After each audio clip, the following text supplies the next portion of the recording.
इस्तीफा दिया है जगदीप जी धनखड़ ने उपराष्ट्रपति ने, क्या कहेंगे, क्या कारण मानते हैं उन्होंने जो स्वास्थ्य कारण बताया इसमें? देखिए, हमारे उपराष्ट्रपति माननीय धनखड़ साहब का इस्तीफा हमारे सबके लिए बहुत ही चौंकाने वाला भी है और विश्वास नहीं हो रहा है कि माननीय धनखड़ साहब स्वास्थ्य कारणों से इस्तीफा दे रहे हैं।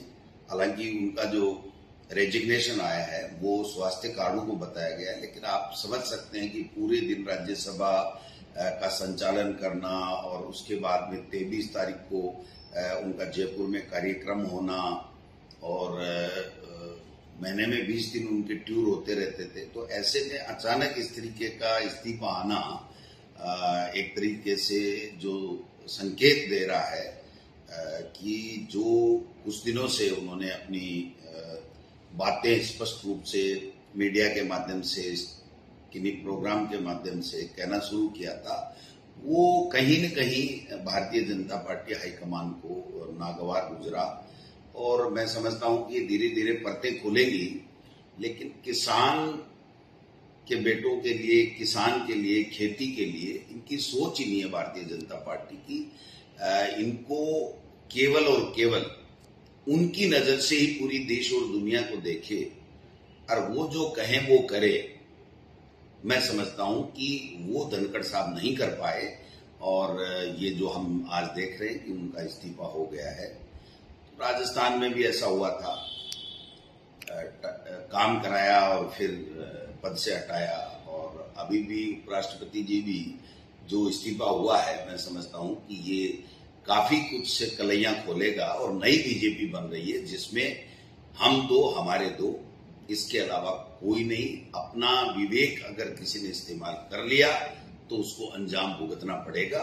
ये जो नया ट्रेंड चला है ये डरावना है, ये लोकतंत्र के लिए, देश के लिए, संविधान के लिए, सबके लिए खतरा है। इसलिए जब परतें खुलेंगी तो मैं समझता हूं कि सारी चीजें स्पष्ट होंगी। लेकिन ये एम्स का बुलेटिन नहीं है, एम्स हॉस्पिटल का कोई बुलेटिन नहीं है कि धनखड़ साहब अब एक दिन भी कुर्सी पे नहीं बैठ पाएंगे, बोल नहीं पाएंगे।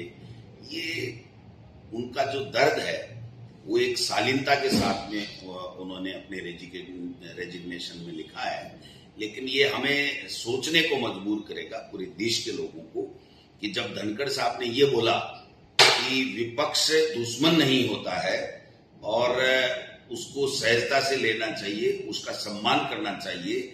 अगर विपक्ष कुछ भी नहीं है, हम ही हैं, हम कहें सो सही, तो ये तो घमंड है। तो मैं समझता हूं ये जो लाइन थी वो उनकी आत्मा से निकली हुई थी और इस लाइन को कहीं न कहीं किसी न किसी को बेचैन कर दिया और वो बेचैनी इस्तीफे के रूप में, धनखड़ साहब के इस्तीफे के रूप में हमारे सामने आई है। देखते हैं इसमें क्या है क्या नहीं है, ये सब चीजें आ जाएंगी। लेकिन मैं ये कहना चाहता हूं, किसान और किसान के बेटे जो भारतीय जनता पार्टी में संघर्ष कर रहे हैं उनका वहां पर कोई स्थान नहीं है। केवल और केवल यूज एंड थ्रो जो काम है वो देश में चल रहा है भारतीय जनता पार्टी की तरफ से।